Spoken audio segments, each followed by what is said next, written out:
You're thinking of Flash Thompson, who again did not appear in this. I'm like, where's Flash? Dead? I think still. Huh. Don't know. Maybe. I was wondering where Anti-Venom was. No, we'll get to that. That's not relevant to the show. Hell, we're talking about symbiotes. All right, fine. In the Spider-Man event, Spider Island, where everybody gets spider powers briefly from bedbugs. Except for Mary Jane.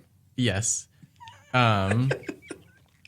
Anti-Venom realizes that he can use his symbiote to cure everybody, but that basically, it uses it. It doesn't it's not like you can keep using it.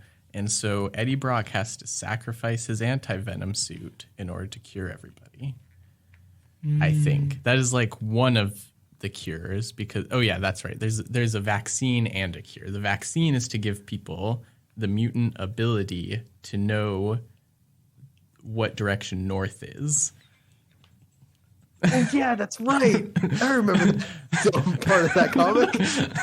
Because if you have powers already, you cannot develop spider powers. But that's great. They also didn't want to give people a useful deadly power. And so they gave them the power. Give everybody Cyclops eye beams. Come on. Why wouldn't you be? No, that could be used for bad. Okay. Yeah. So now everybody in New York knows which direction north is. Which, look at a map. Own a compass. Well, now they don't need to own a compass. Yeah. So what you're saying is, whoever made that vaccine, which I'm assuming is one of the X-Men, put the compass manufacturers out of business. At least in Manhattan. They were able to quarantine Manhattan, so nobody else. That's the J. Jonah Jameson take. Yeah. Yes. Yeah. installed a compass app on everybody. Yes. Anyway, do you want to talk about stuff we like? Yeah. Aren't you glad you asked, Jake? I am. You know what I am. All right. Stuff I'm glad about. I like the visual callback to Sentry killing Carnage in Knull killing Sentry. Mm-hmm. And also the Void, I guess. Yeah. That was neat. I also liked how short this was. Good, easy read. Mm-hmm. Especially because I waited until last night at 11 o'clock to start reading. Oh, wait, 11 p.m.? Yeah. Oh. That is the night. Yeah, at 1 p.m. today. Quitting. Yeah, I think pretty much similar to Jake. I started pretty late. I don't know if it was 11, but basically. I read this Wednesday and Thursday. You were just so excited you read it a whole 2 days before. No, I knew I wasn't going to read it any other time. Forced. I forgot to read it for a little bit. I was like, oh, wow, it's already Thursday. I can't believe it. And then Friday. Yeah, I kept thinking oh man, I should start reading this. And then look at the clock calendar. I'm like, oh, okay, I still got time. It's Tuesday. And then, it got to be Friday at 11 o'clock. I'm like, oh man, I got the show. Yeah. And I want to go to comic shop. I got stuff I got to do tomorrow. Yeah. So this is the only free time I'm going to have. So I guess I got to read it. Mm-hmm. I mean, were you really looking forward to it after the build up in the previous one we read? Oh yeah, I can't tell you how excited I was to see the fulfilling conclusion to a story that needed a conclusion. Maybe I don't like Donny Cates as much as I thought I did. All right. Well, okay, so things we liked. Yes. Yeah. Emphasis. Go ahead.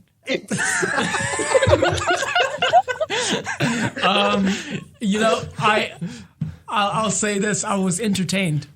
Mm-hmm. I will say that. Yeah, kid again, there's some dragons. We're going to have Captain America fight them. Mm-hmm. stopping Captain America, who's turned evil. Stopping his shield. See, but that we already got that in Empire. Secret Empire. Sorry. That's the thing. I don't have any of this stuff. I don't know any of the backstory for any of this. So I am just a sponge. And I mean, I understood it for the most part. Like, you guys are saying there's a bunch of callbacks and stuff. I don't know any of that. I don't know the backstory of any of these characters. Yeah. For the most part. I mean, and it was still like digestible. Like, I understood for the most part what was going on. That's good. Because they constantly explained it. There's always an equal and opposite reaction to darkness. There's gotta be light. Yeah. They repeated six yeah. times in one section. They got a lot of use out of that. Yeah. I love that. I will say that I felt like, I don't know, there were certain parts where I could like better emotionally connect to the characters sometimes. Like, you know, for one thing, I could really feel the dread of like Tony and some of the other like Avengers and characters, where it's like, wow, you're really like unsure what you're gonna do, and you know, you don't know that there's gonna be a Deus Ex Machina, so you're really scared, and I can tell that. And like, kind of same with Eddie, you know, like I just like, I was like, yeah, he's really worried. He's obviously really connected, you know, with Dylan, you know, more than just like, this is my biological son, you know. It's like, all right, you spent a lot of time together now. And yeah, so like, yeah, there's just a few things in that way where it's like, okay, these characters, like, you know, they got more time, I felt like, to actually emote and not just like, we're doing stuff, which is surprising considering, like, you know, obviously I'm just going to compare this a lot to Absolute Carnage. You know, Absolute Carnage took place over days. This took place across a day. And so you'd think that we'd have less time, but this does have, it uses its time a little bit more wisely, I feel like. Bad, good day. Yeah. Okay, this is a direct sequel to Absolute Carnage, right? Yeah, more or less. I mean, you know, with the kind of assumption that you read Venom in between. But... Oh. Because I feel like this happened like right after, as soon as like Absolute Carnage ended. No. Started. No. Like, I don't get the sense that there was any time in between. Interesting. I don't understand where Brock is suddenly like bonded to this kid who he like finally at the very end of Absolute Carnage was like, yeah, you're my son. Cool, I guess. Gotcha. Yeah. Well, so according to the timeline, like just for reference, this takes place 3 months after the events of Absolute Carnage. I see, that's the thing. I believe you that it says it took place 3 months afterwards. But Gotcha. You're telling me that they had 3 months, they're sitting there like twiddling their thumbs like, man, what are we going to do when the king shows up? Keep in mind, at the end of Absolute Carnage, Eddie knows that Knull is released. And he's asked, like, are we good? And he's like, yeah, we're good. Yeah, eventually. That's the thing, right? Knull is released. Did Knull take like a 3-month plane ride? Well, no, I think what they said was he launched a tirade across the universe. All right, so he's traveling the universe. They didn't use the word tirade, but Yeah. He is far away and can only travel so fast. right, because he's in the planet Clintar, which I know we're saying words. But, so the Clintar is the name of the symbiote planet, which was originally thought to be the home world of the symbiotes, but it's actually a planet made of symbiotes to capture Knull. So from there, which he was released at the end of Absolute Carnage, he took 3 months to get to Earth. Yeah. Pretty much. And yeah, I guess I agree with you, Schwenta. There wasn't a lot, you know, there was like little nods where it was all like, oh, Spider-Man gave me this safe house, you know, when I finally told him, and like, I finally told the Avengers or whatever. Your fucker just giving away houses. I mean, I did appreciate the callback, even though it's just a name, to Ezekiel. Yeah, yeah, that definitely is the prison that he kept Silk inside of. Yeah, but it's built to survive a nuclear bomb, so it's fine. Yeah. Is that what it was? Mm-hmm. I don't know what I thought it was, but it definitely was not that. Yeah, Which my prison is also a bunker. Hey, real estate in New York is really hard to come by. Who cares if it was a prison? That's a 2-bedroom apartment now. True, it didn't look that fancy. Oh wait, that was the basement of the apartment? Oh, I didn't catch that. Yeah. I did like some of the characterizations, like you were saying, Cody, of some of the characters. Like we talked about Reed Richards being inappropriate at the time of someone's passing. Yeah. Very on brand for Reed. And good. Mm-hmm. Yep. Sorry, I was having. So did like that Namor showed up and just like, even though it's been the same every single time Namor shows up, but like it's still like Sue has to be like, just relax, Reed, it's fine. We're friends. It's like we're just friends. Like relax. Also, Namor always being that way, where he's like, guess I gotta come help you guys, you useless people. I'm basically king of the entire earth, to be honest. Yeah, the earth is 70% water. I feel like that's such like a characterization of Namor that when they introduce Namor in the MCU, he should definitely have that as a characterization. Oh yeah. King of most of the earth. Oh no! I mean, love interest to Sue, and then Reed having to say. Like, I mean, I guess sure.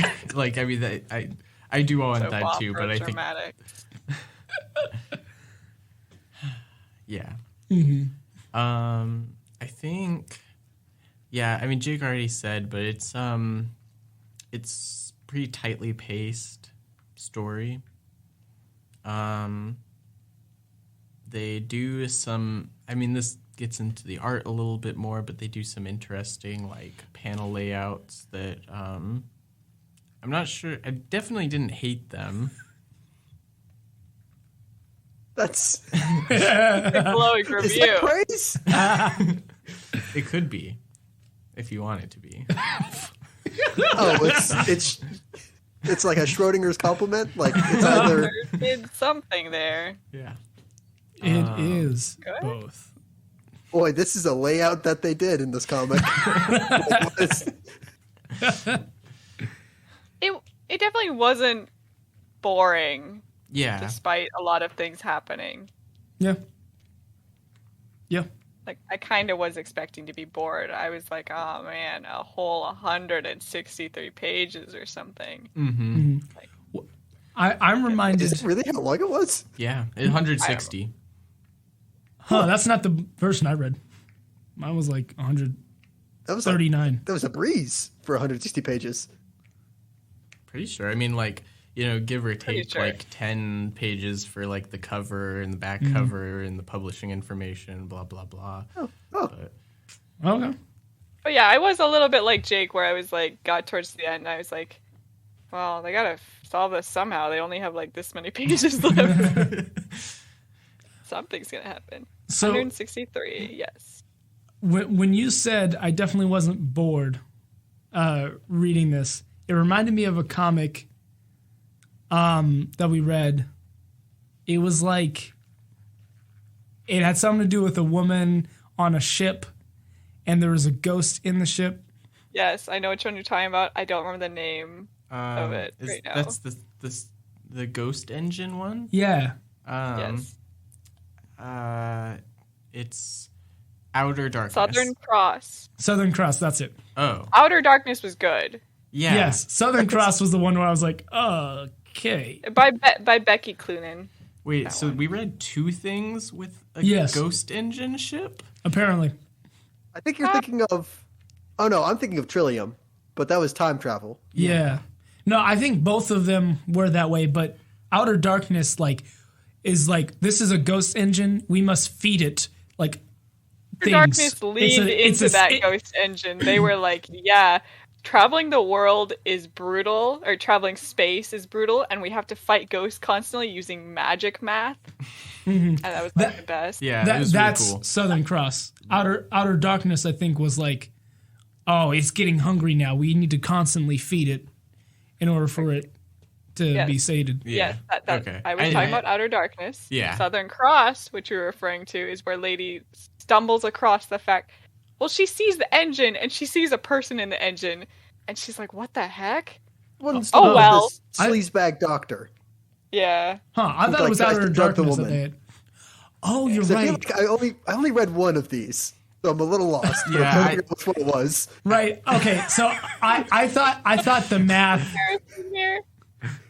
I remember it was like a triangle, and the woman saw the face. Yeah. That I was. think it ends when they drive the ship into a black hole. Was that? Yes, I think they're trying to escape. Wait, are you thinking of Trillium? No. Okay. That is Southern Cross. Trillium was time travel. Yeah, we already covered But at the end of it, they did fly into like a black hole or something. Yeah, but they fly away at the end together. This was like the bearded captain. Yeah. The woman. Yeah. Okay. After they stab a dude. Right. Okay. I think they get. Which one was that? Yes, you're right. That's Southern Cross. Why? I need to bring up again. Why are we bringing this up? Because I said that I was reminded of Southern Cross when you said it was bored. Yeah, because I was bored during that. Exciting connection. I was pretty bored when I read that one. Oh wow! What a detour to get to. I really thought, I was willing to accept that connection because I thought that it was in that one you thought you were going to be bored, but it wasn't the same as Shuenta. But no, it was just that you were bored. I do want to clarify earlier, Shuenta, you are right with the magic, because I thought that was Southern Cross, but no, that was Outer Darkness. Yeah. All right. Outer Darkness is so good. I gotta read more of that, man. Anyway, I'm mad. People legitimately get murdered in Outer Darkness. Yeah. And I guess also Southern Cross. Who cares? At least 2 people get killed in Southern Cross. I will say to end this detour, I'm glad that I read the exciting, interesting one and not the one that people were bored and didn't really care about. Oh, you didn't read Southern Cross? Yeah. Oh, okay. Anyway, but, I mean, do we have more to say good about this? King in Black.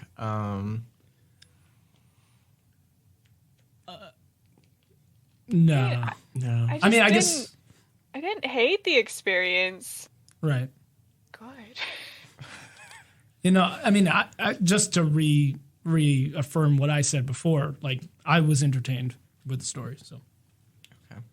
Yeah, it was enjoyable in the same way, a popcorn action movie can be enjoyable, but it's not going to win any awards. Mm-hmm. Yeah. Who are they going to bring up next? Silver Surfer, I guess. Mm-hmm. Is he going to win? Maybe? No, he doesn't fight. Okay. But we do make a cool sword out of his surfboard. Once that special weapon of Mjolnir and the surfboard and something else gets made, I was like, oh, I see. This story doesn't care. Yeah. Yeah. Where I really let go of the reins. I was like, take me wherever. Yeah. Yeah, good stuff. So anyway, things we didn't like in this. Mm-hmm. Didn't like all okay. From issue 1 to issue, was this 5 issues? 5, yeah. Issue 1 was double-sized. Or actually, I think it was even giant-sized. It was 50 pages. Yeah, from, nothing matters in between issue 1 and 5. You mean nothing matters in this entire story? Well, like, the beginning matters because it's a setup, and the end matters because that's where the villain gets defeated, but, like, nothing happens to set that up. Like, it's just filling time. And, like, there's no payoff. There are several sequences in which, like, on one page, like, the new hero who just showed up, like Thor or Storm or Silver Surfer, will, like, be beating Knull, and Knull will be like, oh no, lightning, or a hammer, or whatever. And then the next page, like, beats them no problem.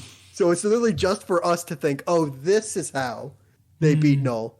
Mm-hmm. Except it's not. Well, keep in mind, like, we're reading this all the same issues, right? This would have come out monthly. Well, yeah, but it's not a difference of issue to issue. It's a difference of page to page. Okay. Yeah. Gotcha. It's like when Thor shows up, like, he's like, Knull is like being menaced for like a page and like gets his jaw knocked off by Mjolnir and then just stabs Thor through the chest. So it's like, oh, so he was never threatened at all. So why did he act like he was threatened? Mm-hmm. Well, see, for us. It was just a flashback because he was so brutally defeated 600 CE. Like, there's no reason for him to act like he's in any danger. It was like, oh my gosh, my enemy. Wait a minute, hold up, I'm Knull. Yeah, I mean, I guess, like, yeah, I'm not defending this, but, like, basically it was like Thor was, you know, a suitable competitor. You know, it was just that Knull pretty much snuck up on him with his necro sword behind his back, which, I mean, like, still not good, but yeah. Face to face, how does he sneak up behind him? It's like, yeah, that's on Thor. Like, you can't just forget about the guy you were just fighting. Yeah. Also, despite this being supposedly more dire than Absolute Carnage, I don't think anybody got seriously hurt. Nope. Like, at least, like, in Absolute Carnage, that's what we read, right? Yeah. Absolute Carnage? Yep. Like, at least Scorpion got, like, paralyzed. And it's like, oh, man, Carnage is really dangerous. Like, in this, like, nobody even gets killed. They just get, like, venomized until, like, Dylan shows up to free them. Like, and that's, like, they're not any worse for the wear. They just get back to fighting again. Yeah. Like, there's... To be fair, it isn't one of the, like, throwaway, like, bar with no names, like, scenes where, like, Kingpin's like, oh, we need the villains to come out and help, which is a scene that goes nowhere. But it's like, one of the villains is talking to the other. It's like, man, this feels really bad. This could be, like, the real end, which is a line I think they throw into any event story to make it seem like it's important. Mm-hmm. But it's like, nope, we don't even see anybody die. Like, we don't see, like... Yeah. Even like nameless civilians get wiped out, which is like, that's like the bare minimum to like establish a villain. It's like, I need to see a busload of Marvel civilians die if you want me to believe that this person is a threat. Fair. But he covers the world in darkness. Yeah, but it doesn't matter. Yeah, it absolutely does not matter. Velasco wiped out. It's like, yeah, unless you just invested a lot of money into solar panels, like, that's the only way you'd be really affected. Yeah, especially with, like, comic book science. Like, I mean, you know, we know that people in Texas are absolutely going to die. Oh, yeah, immediately. Yeah. But, yeah, comic book science, it's like, no, it's fine. It's fine. Like, yeah, there is no threat posed by this villain. Yeah. Like, even though everybody says there's a threat, like, there isn't really. Mm-hmm. Yeah, not a tangible ending threat. Like, you know, yeah. And it's like, especially with how people consume, like, superhero comic books, because, like, they want us to feel like the Avengers are dead at some point. I almost felt that way because, like, the writing for the characters was, like, half decent, but, then I'm like, wait, this is a superhero comic. They're obviously not dead. Like, Gotcha. That's just not how this works. Yeah. I will say, like, I don't know. To me, I think world-ending disaster deserves more airtime. You know, just like Too a short for you? 5-month run. It needs more. I'm not saying the story itself is worthy of more issues. I'm just saying that in my mind, I think world-ending disaster, universe-ending disaster, really, you know, more than 5 issues it should have. How many more issues do you think that should have? I don't know. 14 sounds good. No, 14. Double it. So I actually, mean, we more than did- double it. Almost triple. We didn't read any of the tie-ins that I guess kind of didn't matter because Yeah. none of the tie-ins were here's Captain Universe. Right. Yeah, I mean, that probably would have satisfied you, actually. It was like, I think I counted like 8 tie-in series. Wow. You know, some of That them might be are main series, like, you know, like Spider-Man or whatever, but the King in Black, you know, issues or whatever. But other ones were special side series, but 8 total. You know, Like there are at least 3 where they're like, okay, we need Namor to go get the Atlantean army from the Marianas Trench. Mm-hmm. We need Blade to get an army of vampires. We need Kingpin, I guess, to assemble an army of like C-tier supervillains. Mm-hmm. All of which like show up for that montage and then never again. Yeah. But I'm sure there's a tie-in that explains where they all went. Gotcha. I mean, I don't know if this is the same thing. I just feel like that might not I might not be necessarily like sated by that. Just because I'm like, this doesn't have anything to do with the actual event. Well, it's, Well, no, they do, because Yeah. they're fighting for New York.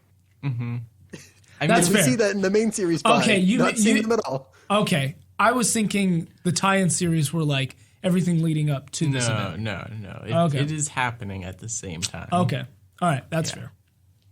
Then yeah, I'd be a little more, okay with that.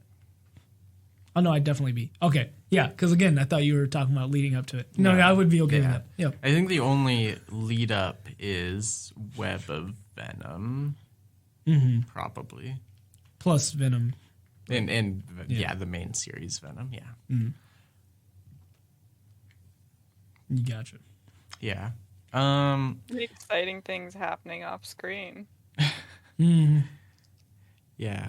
I think that also, like, so the flip side of sometimes liking the character writing is that also certain characters felt out of character sometimes again. Like, I'm not sure that Donny Cates has done enough reading of other Marvel characters to include them in his Venom books accurately. Like who? I don't know. Like, I felt like Captain America was just minimized to, I do strategy and I'm kind of grumpy because I'm old. And Spider-Man seemed a little off again. Like, I mean, maybe it's kind of the same as he was in Absolute Carnage. So that's obviously his view of the character of Spider-Man, but it wasn't the way that I personally felt like he should be written.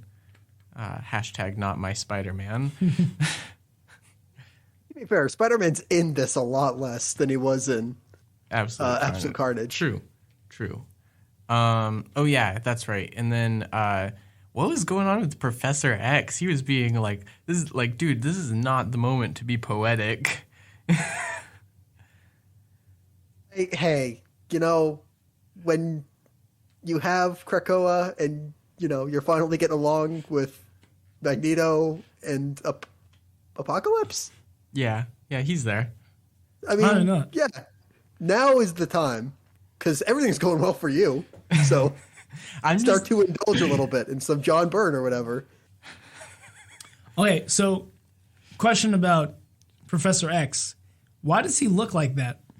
He has a helmet that covers his face. Krakoa thing. Don't worry about it. It's Cerebro. It doesn't need cords anymore. It's wireless. And so he just wears it all the time. I see. So his face just isn't shown. Like, we just see his X. Yeah. Which I thought your question was going to be, why isn't he in a wheelchair? Suit. I mean, I couldn't tell that he wasn't in a wheelchair, to be fair, but that could be. I'm pretty sure he's standing when we see him. Standing up, and he was in the tightest skin tight suit and wearing a huge. Yes, I just saw. He looks like what? Absolute Carnage, Evil Reed Richards. Oh, Maker. the Maker.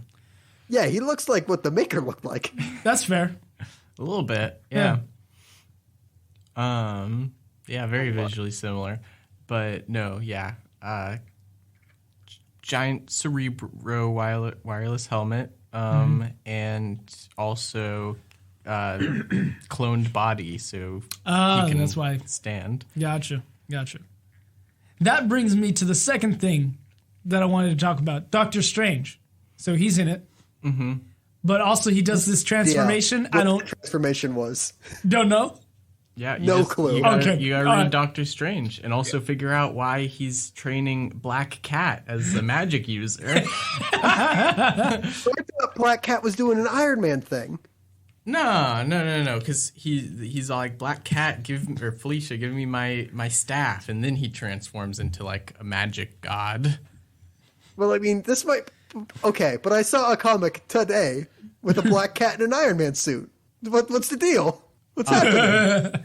Magical cat girl Iron Man. What the heck? There. Don't in the world. How do you do that? The world's not ready. World better get ready. It's there already. You told me that comic exists.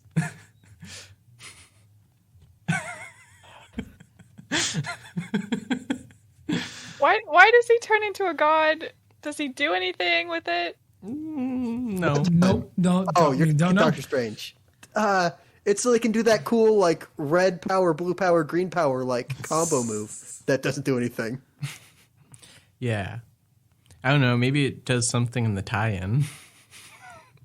I mean, that's the majority of this book is just like something cool sort of happens. Yeah. Does it do anything though? Yeah. You've given me 2 stories in a row to talk about how bad symbiotes are as villains. Like they're just bad antagonists. Mm-hmm. Lucky for you, this story ends with them no longer having to be antagonists ever again. Just wait. This just reset a clock in Marvel headquarters when this came out. Was time since symbiotes were the big bad. I mean, It's like the Skrulls and the Kree and the Shi'ar also have their own clocks. Yeah, to be fair, all of those clocks recently got set back to 0, so hopefully it's a long time. But at least like the Kree and the Shi'ar, like you can have somebody punch a Kree and you can say, hey, that mattered because that's one less Kree soldier. But like none of like all of the fighting just gives the symbiotes like delays them slightly and then gives them like a new symbiote soldier with new superpowers, and that's kind of all that happens.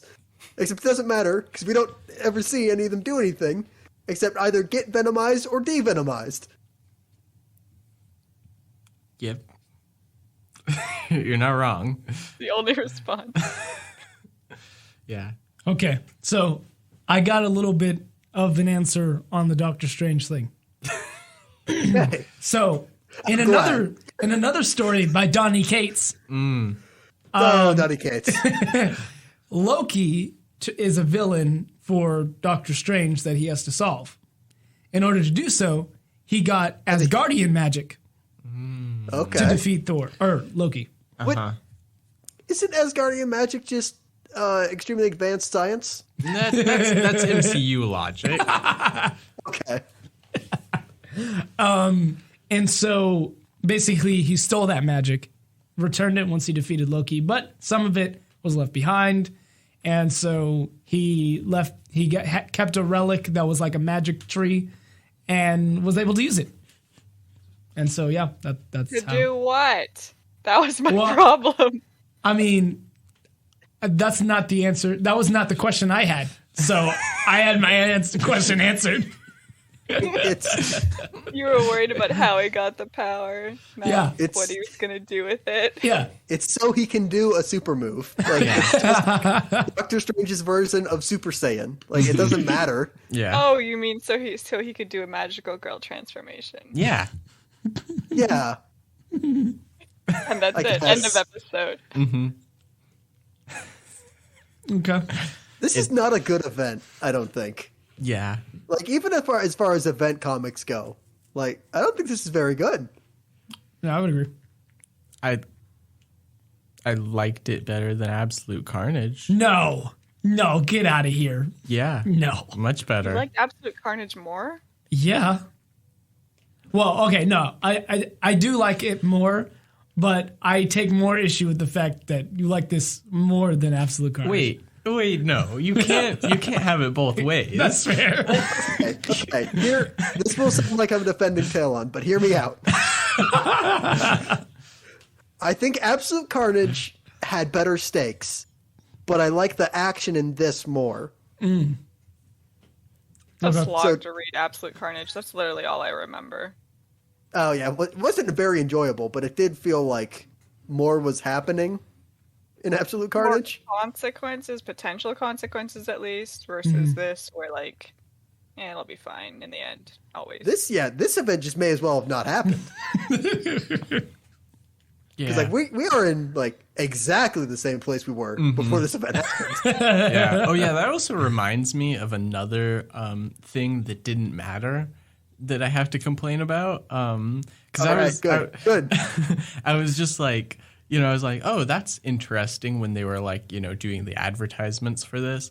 There was like an old Marvel like anthology series that like basically like a military person had to like defeat this like shadow creature, and it turned out they were like, yeah, that was the first appearance in Marvel Comics of a symbiote. And I'm like, wait, that didn't matter. Why'd you do that? Why'd you retcon that like weird anthology series that nobody even cared about before?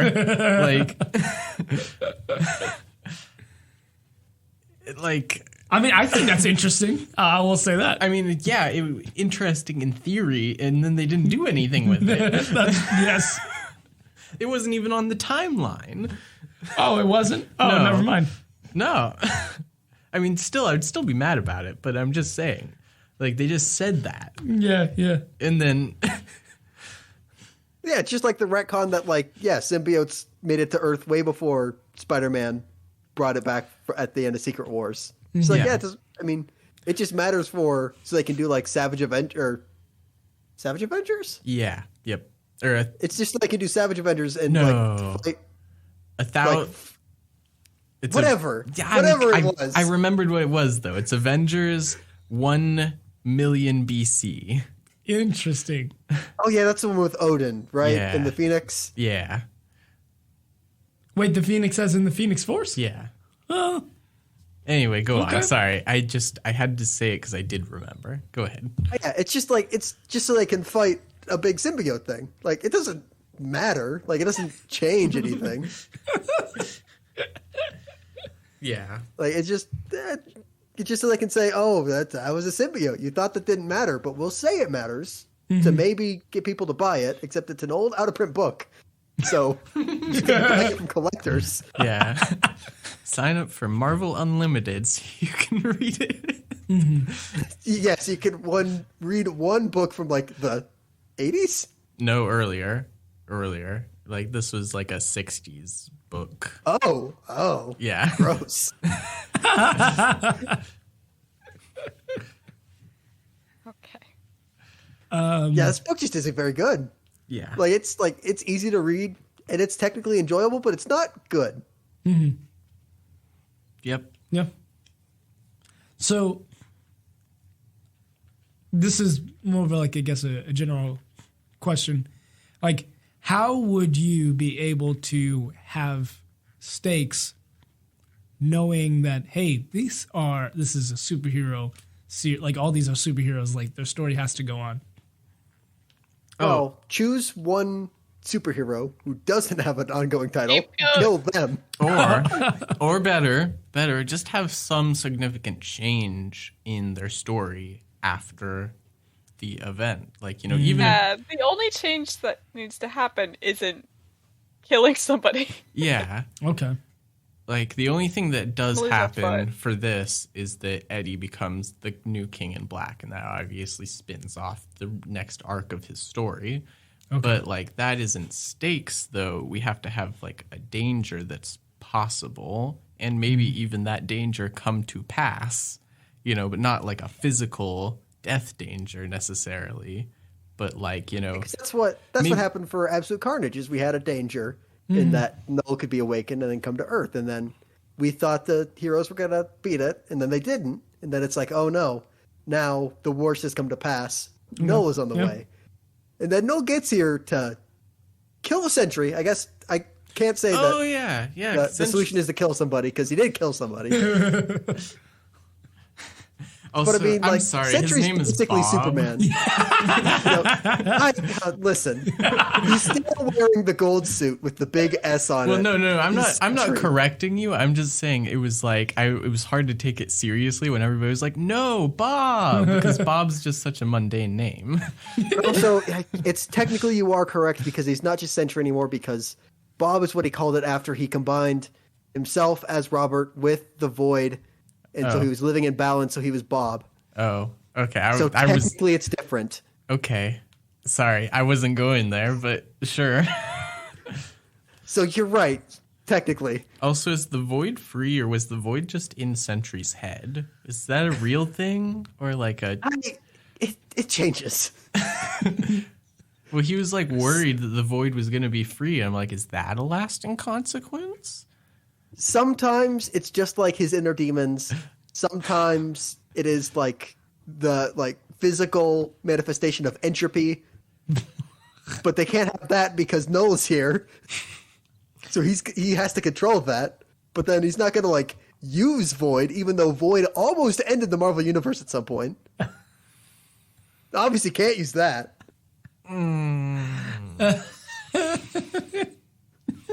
All right, I'm not glad I asked.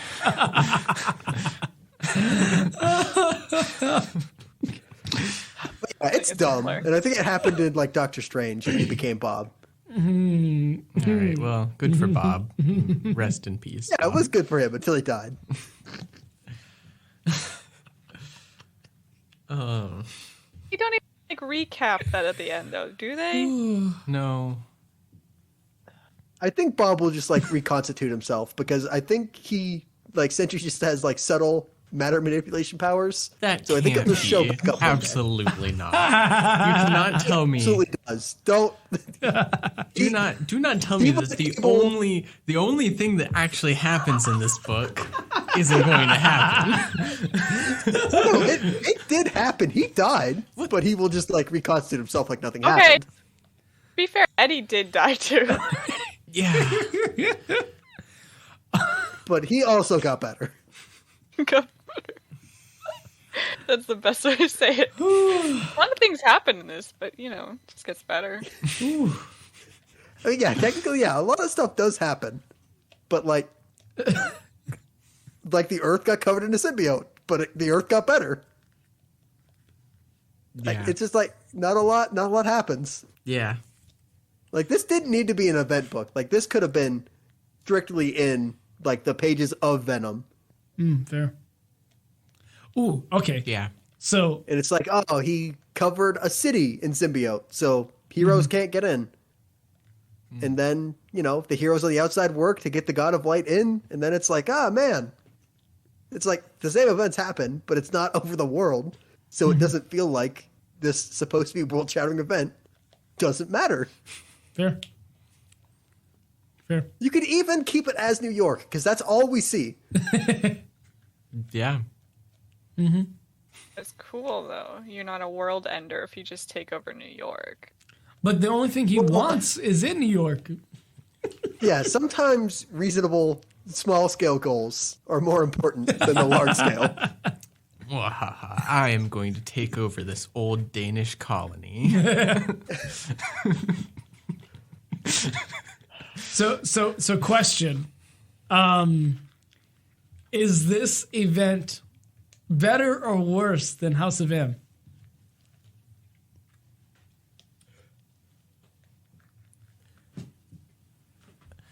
Better and worse for different reasons. Okay. I was going to say, House of M at least gave us, like, kind of cool alternate universe stuff. Mm-hmm. I don't know of anything that this gave us. Yeah, and a tangible consequence at the end. Right. And basically, that's what I was just off of, like, well, at the end of House of M, like, things so changed. yeah, as an event, I think House of M is better. Mm-hmm. But I had similar levels of enjoyment. Okay. Yeah, and I would say that so House of M had a lot more character moments, but unfortunately, I wasn't always a fan of those character moments. Whereas this was a lot of just action. Gotcha. Fair. Yeah. M for me. House of M for me in general. Just like it actually felt like consequences were gonna stick if they happened. Mm-hmm. Yeah. Gotcha. Yeah, I think It's also like really good how it's centered around specific desires of characters versus Knull's singular like evil villain desires of conquest, probably. Yeah. Yeah, that was a question I had that just never kind of got answered. Like, if Knull just wants Dylan, wouldn't it be easier to just go after him rather than try to take over, like, the whole world? Right. yeah. I'm gonna do it anyway, so I might as well do it now. Why wait? I guess. But also, why does he need Dylan to take over the world? He was doing pretty good at it already. Well, I feel like the answer is that a part of Knull is in Dylan. It's like Only after I don't they know. hang out. Yeah, I No. thought that happened after. Unless it's just, like, a product of being Eddie Brock's kid. Yeah. Yes, Yeah. I think so. Mm-hmm. I mean, he does like refer to Dylan as his kid in some ways too. Yeah. Which okay, actually, Weird.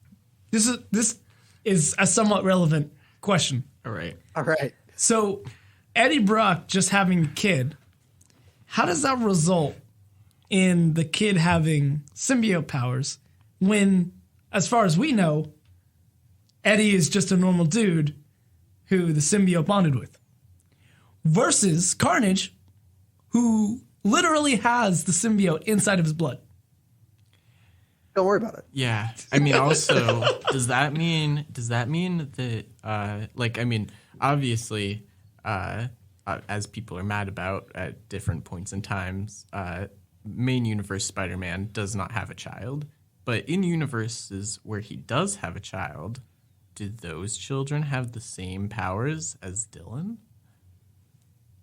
Because he would have also had a codex. And if that is what gives the kid the power. Oh, okay. Or is it because both his mom and dad had a codex? Because technically Dylan's codex is passed down through his mom's codex. But then what part does the God of Light come in with that power? Who knows? Because ultimately his powers are not codex related. No, they're not. They're related to... That's what God we're of Light. saying. That doesn't make sense. I understand. Like, the answer is don't think about it. You're But right. also, like, that's the answers to all the questions I ask. And if I didn't ask the questions, what would be the point of the podcast? Right, yeah. Yeah, I mean, I have no answers because it really is just a Deus Ex Machina. Like, I mean, we don't get any, like, who is the God of Light? Like, why? Like, other than, you know, obviously, as they like to say multiple times, equal opposite reaction to there being darkness. But, like, where, why, when, how? I mean, all good questions. My biggest question, well, not biggest question, but like the question that I haven't asked yet is, why did the God of Light choose a dead body to inhabit when, like, we already know he's gone into Spider-Man already, and Spider-Man's there, and I don't think he's venomized at the time. So why not? So, okay, wait. Why the dead body, other than to unkill Eddie Brock? So like, that's the obvious answer. There was some narration, Yeah. and I thought that it was Silver Surfer, but I think it was Captain Universe. And basically it was because Dylan was really sad that his dad was dead. I think. That's why. Right. Hey, you know what? That's not nothing. Here's a shot. And because Dylan has some part of the God of Light in him, I guess that means that he gets to... Perhaps. He gets to say. I think nobody else died other than Sun. Yeah. Man, why did your dad get to come back from the death and mine didn't?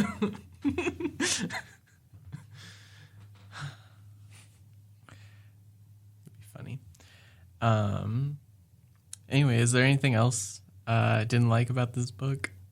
I think we covered it pretty thoroughly. I'll talk about it even though it technically is art. I did not like the venomized designs of any of these characters. They were all bad.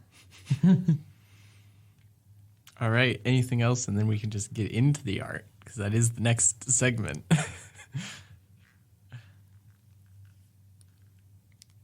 Taylon, Shawenta? No, I'm good. No? The next thing I disliked is the art. All right, all right. So the art then. Let's talk about it. What did you guys think of the art? I mean, I thought technically the art was fine, but it's just like the character designs are bad, at least for the venomized. Honestly, even some of the non-venomized, like yeah, the way. Go ahead, Jake.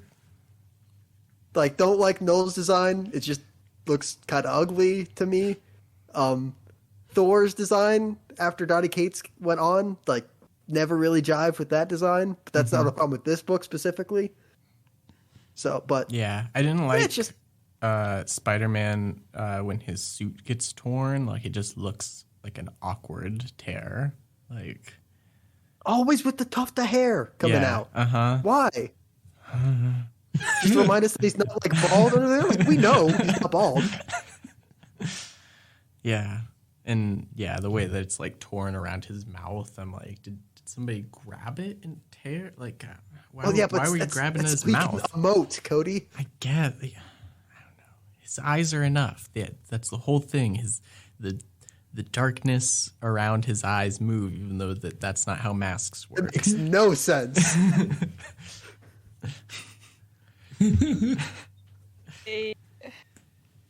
They do a lot of light things. There's a lot of things that are glowing in this, and the glow is done very nicely. But man, is there so much of it. So much. Your senses just become dull after reading it, because everything is glowing and flashing and moving around. They had to draw so much symbiote goo. I feel bad for them. Yeah, I just, the going back, like, Jake, you mentioned the Sentry's death scene as like a visual parallel, but I just liked how like gory it was for a Marvel comic. I was like, whoa, there's like some greens in there. Like, that's kind of cool. Like, it's cool looking. Colors were nice. Like, in the beginning, at least, I noticed I liked some of the art. And then, just by, like, page 10, the symbiotes begin to show up, all the dragons. And then it's just sensory overload for the next 100 pages. Like, they're trying to draw everybody fighting and everybody ripping things apart. Yeah. The moments where there's like only 2 characters in a scene are like a little bit better. You kind of get to breathe. Mm-hmm. But yeah. Yeah, there's also towards the beginning when they're preparing for Knull, like he hasn't quite come down to Earth yet.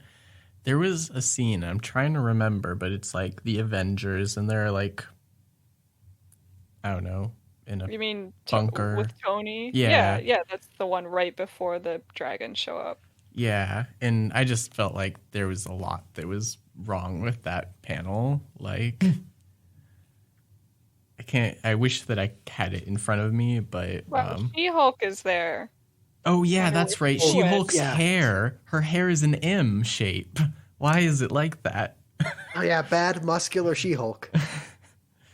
I mean, I don't really care about the again. musculature as much, but like her hair is like a very distinct M. That's called 2000s anime syndrome.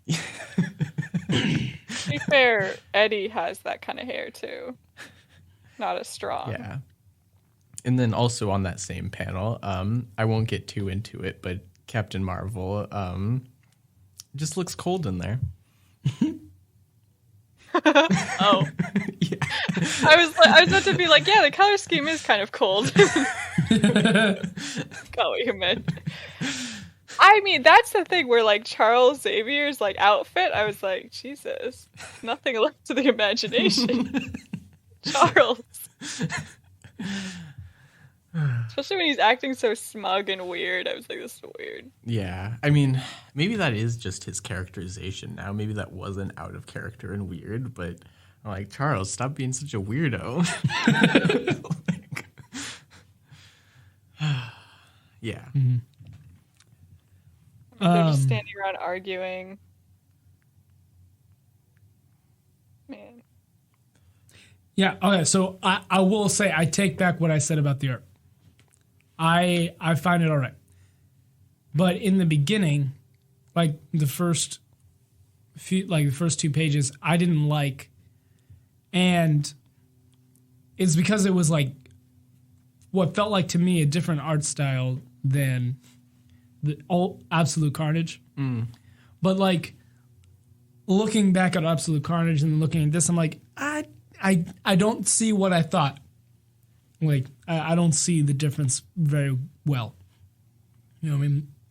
Say that a little more succinctly. So, before we started reading this before I read it this week, I took a peek at it when we were going to review Absolute Carnage. The first 2 pages of King in Black looked very different than the art in Absolute Carnage. And so to me, I was like, I don't like that. Okay. But now, looking back at it, I'm like, I don't actually see what I thought I saw. Okay. Like, I can't tell the difference very well. Yeah. Which makes sense. There was not the same creative team for both, except for some minor differences in issue 5, where Ryan Stegman and Jason Keith helped ink and color, respectively. Yeah. It's a lot of low points where the faces are weird, like Dylan's little beady eyes, or when he gets the little swirls in his eyes. I was like, what is this Sasuke stuff? Oh, it's such like a dumb little detail. Like, I need to hurt something. His Especially eyes go when black. especially when Knull has nothing to do with that swirling. That he doesn't? I thought that was the whole thing. I mean like his motif, like he doesn't wear it. He's still got like the dumb Venom not Spider-Man logo on. Which is weird because he has nothing to do with Spider-Man. Yeah. Yeah. Like, but he still has the swirl. So like, choose a design. A. Yeah. B. Choose a better one than a dumb swirl. Like, that's part of the Venomized design I don't like. Is like, man, they just put that big dumb red swirl that doesn't look like it belongs on anything, and put it on all the characters. And also, In general, the dragons, where a lot of their designs, once you look at them closely, it's just like black with like gold yellow vein wires. No, I think that was just one. That was just the Iron Man one. Yeah. Yeah, okay. Well, just in general, the designs like that, where it's like, just put a lot of stuff on it. Yeah. Just do it. Mm-hmm. Oh, that reminds me of a question I had. Does Iron Man just have, like, extremists lying around now? Oh. I guess so. Because, like, I thought that was, like, a big thing. It was, like, to be fair, I didn't read Superior Iron Man or before that, the actual, like, Extremis story. But, like, wasn't Extremis, like, a bad thing? Yes. And also, yeah, good point on Superior Iron Man, because I just remembered that story. He definitely made an Iron Man suit that was based on the symbiotes. I don't think it was a symbiote, but he, like, made his own version. And again, haven't read it, but wasn't Iron Man the bad guy in that? Yeah, he was, because he developed an app that somehow gave you Extremis when you downloaded it. The dangers of being online. So yeah, it seems like all the arrows, at least like outside of actually reading the story, point to like we got rid of Extremis because Extremis was bad. But then like he brought it out for this, and I'm like, for a second I was like, oh man, cool. They mentioned Extremis just like they mentioned Ezekiel, but it's like, hold on, wait a second. Yeah. Yeah, I mean, I think that Extremis is bad for you, but it's okay if he injects it into the evil dragon thing. Yeah. It's not evil though. It's just evil because Knull is there. Yes, but they don't know that at that point. I'm just saying, Iron Man continues to be the real villain of Marvel Comics. It's true. I mean, other than Hank Pym. No, but Hank Pym's not a war profiteer. Iron Man's whole origin is no longer being a war profiteer. You kind of got to cut him some slack that he eventually, like... I mean, he still uses the wealth he got from being a war profiteer. Yeah, And, like- okay, yeah. I do want to like just interject with the Iron Man Extremis. Like I tried to read that and I just could not get past. The art is like actual. It's very close to actual photos. And I like no, I Go for a cannot. photoreal kind of style. I can't stand. But not that. like in an Alex Ross way. No, not in an Alex Ross way. Like an actual picture. Like it reminds me of like there's a panel in Batman Arkham Asylum where the teacup is like falling on the ground, something like that. Like that. But the whole comic is like that. Very mixed media. Interesting. I feel like I must be remembering a different comic then, because I thought it wasn't that photorealistic, but I will take your word for it, because I am definitely not claiming to have the better memory on this. Gotcha. But yeah, art is functional, but I think I said that already. It's like it's just some of the designs are poor. Yeah. And some of that is Donny Cates' fault, but I don't think it's all his fault. I will say Like, there's only so much you can do with Venom to make it look cool. Yeah. Gosh, if anybody in the 90s heard us now, they'd be like, excuse me. You mean the coolest character design out there? What? Hey, we're not saying it's your fault. It's just everyone after you. It's just you had bad taste. You just didn't know it was bad. Venom's design has been the worst forever. It has been pretty bad, hasn't it? Okay, Jake. I can't agree with that. I do Yeah. have I liked early like Todd McFarlane Venom. As an edgy teenager, Venom was the coolest superhero because of design. Yeah. I will say, okay, and I feel like Jake is not going to agree with me on this, but the best Venom I've ever seen is still Spider-Man 3. Not in character necessarily, but like the look is the way that the symbiote like forms around him. I really enjoy that. I'm going to disagree, but only because I prefer the 90s Spider-Man Venom with like the red and blue. Okay. That's like on the outline. I was going to ask you about that. And hey, you know what? The solution to the design is add more colors. Wild. So you're Who saying would have thought? they should go back to how they were drawing him in that. Yes, even though it was in the 90s. And I just said that people in the 90s had bad taste. Yes. All right. I mean, yeah, I think that for me, like, for one thing, I think that Venom does not lend itself well to the more bubbled style of the 2000s/2010s, you know, which, like, this isn't, like, as bubbly as some, like, you know, early 2000s art. I'm not claiming that, but, you know, it takes, you know, the best things from that art style and brings it in, except for it doesn't lend itself well to Venom. I think Venom is much better and a much, like, cleaner, flat looking, you know, art style. Shuenta, you're looking very confused right now, and so, like, book still? Huh? Are we talking about this book still? Oh, we're talking about Venom. Yeah. We're talking about different Venom, right? Like, different book. I guess, yeah. Just the better designs. I'm like, this is not a clean style. Yeah, I was talking about, like, yeah, because I was saying that I like older Venom styles that he's been drawn than this one. So that is the way that it connects back to this book. Okay. Venom has been done properly at some point in time. Mm-hmm. Allegedly. There remains to be seen. Like, where... Wait, like, we like hard this? Sure. Yeah, maybe not my favorite version of that art, but yeah. Oh, something like that? Yeah. Okay. It's like, look audio medium. What do you guys We can't even see that. All right, I was going to... Talon just interrupted me twice. Anyway. Wow, blame it on me, sure. Yes.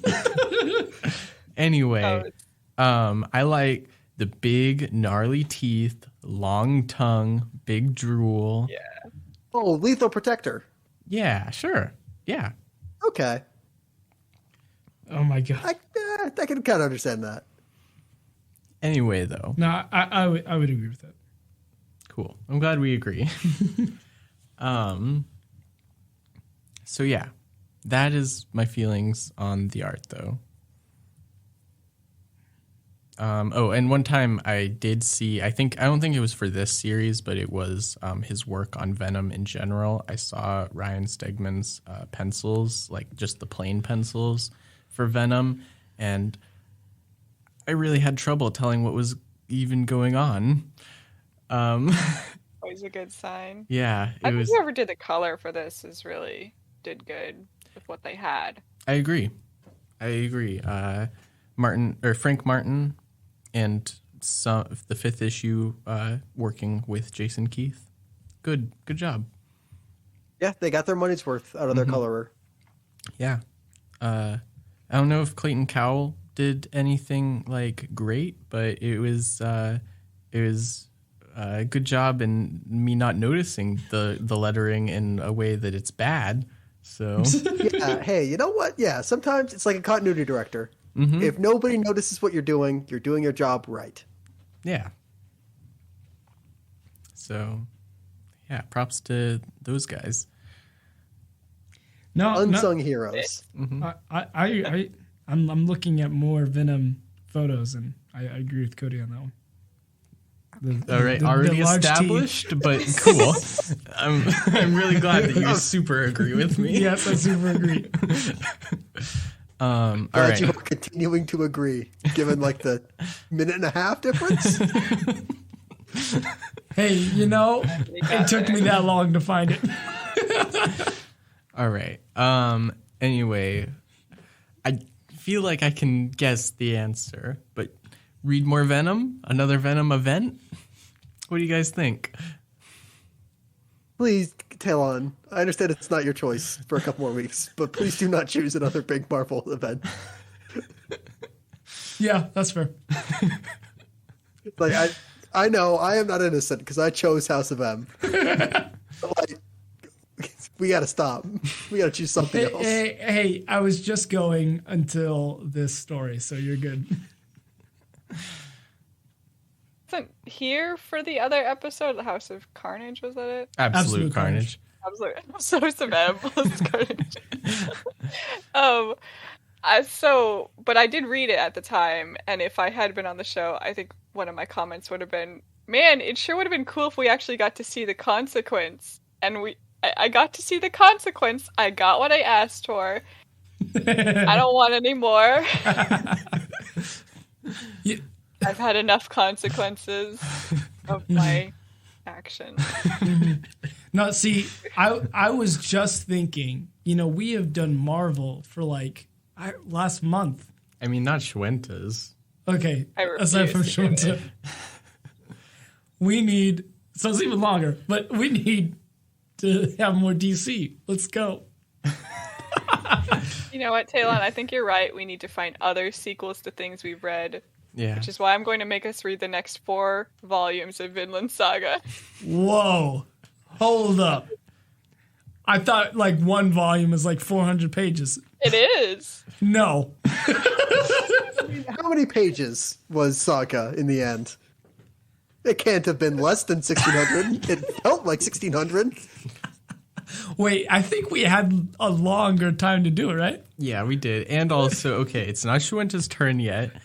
You guys thought I was serious? Yeah, I knew that Schwenta wasn't serious, but I had to backtrack through the reactions. Lean into the bit.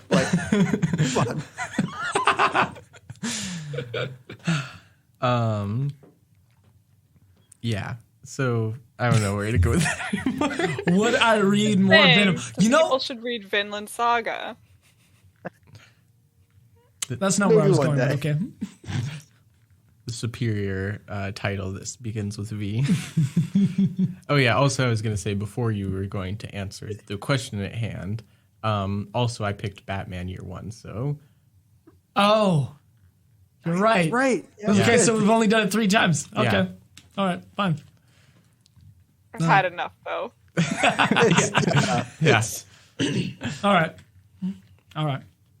Now, I would be interested in reading more Venom. I think Todd McFarlane, Lethal Protector. Okay. Oh, so not even a continuation of this, just more of Venom as a character. Yeah. No, I think we shouldn't be allowed to read Venom anymore. Just veto Venom. Actually, I would even go so far as to say other symbiotes. No. Yes. I'm gonna veto other symbiotes. Because I will get back on the soapbox about how symbiotes are bad antagonists.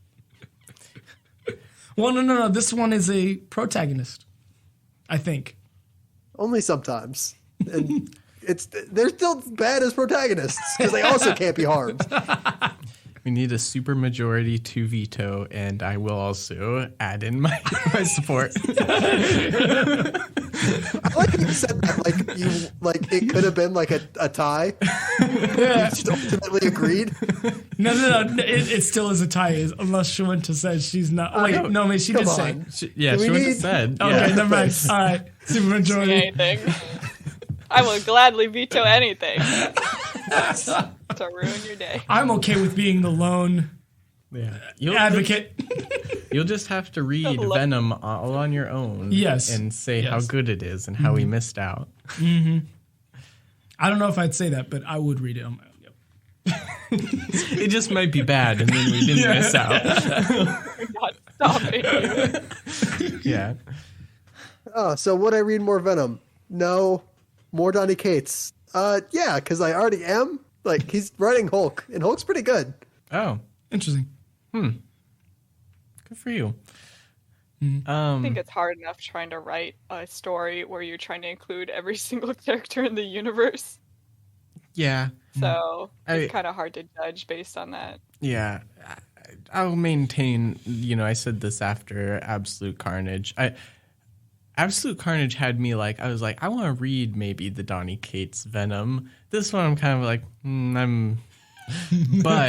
but that being said, there is still the possibility that his Venom series is just, better. And like Schwenta said, trying to write an event book that has all these characters is just difficult and doesn't really get you anywhere. And, depending on what Marvel editor-in-chief says, maybe you get consequences, maybe you don't. I don't find Eddie to be more of a compelling character now that he has a mini version of himself.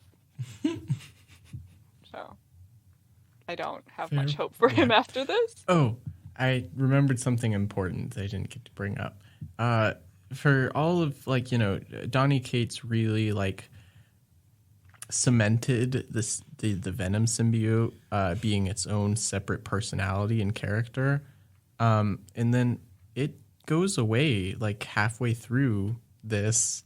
And I'm like, wait, so the important character of Venom, you know, like... This is the Eddie show now. Yeah. Like, Fair. and then it's like, oh, Eddie, I'm back now after the Captain Universe thing. And I'm like, wait, where have you been, though? Like, do we get to be all like, this is how I suffered or didn't, you know? Like, Gotcha. I get a smoke break. Read the epilogue. There you go. is there an Did epilogue? you read No. the epilogue? No, there's not an epilogue. Okay. Okay. But that would have been in the epilogue in case that wasn't clear what I was trying to say. Are you implying that if they'd written an epilogue, they would have given more answers? No, they would have done the What like happened symbiote, to the Venom symbiote? But they didn't, right? Yeah, did they not, didn't. Yeah, this is a strange Talon joke. It would have been all like, oh my gosh, Eddie, I have so much to tell you. That's a surprisingly we need good another Tom 5 Hardy Venom voice. Venom explaining where he was during the important event. Only monologue. Nobody else allowed to talk. Oh my gosh. That just was. So I was reading Ultimate Spider-Man and a literal wall of text. Just a literal. Yeah. But yeah, That's what we need. Yep. Afterward written by Venom. Okay. All right. I think that's all we have for the show. This has been the Comic Panel. Thank you, everybody, for listening. I'm Cody. I'm Talon. I'm Jacob. And I'm Shawenta. And we'll see you next time. Thank you for listening. And if you're watching us on YouTube, be sure to like and subscribe as it helps us out in the YouTube algorithms and helping us being seen by more and more people. And be sure to hit the bell notification so that you won't miss a single video. And if you're listening to us on podcast format, be sure to rate and review our podcast, as that also helps us out in the algorithms and being seen by more and more people. Thank you, and have a blessed day.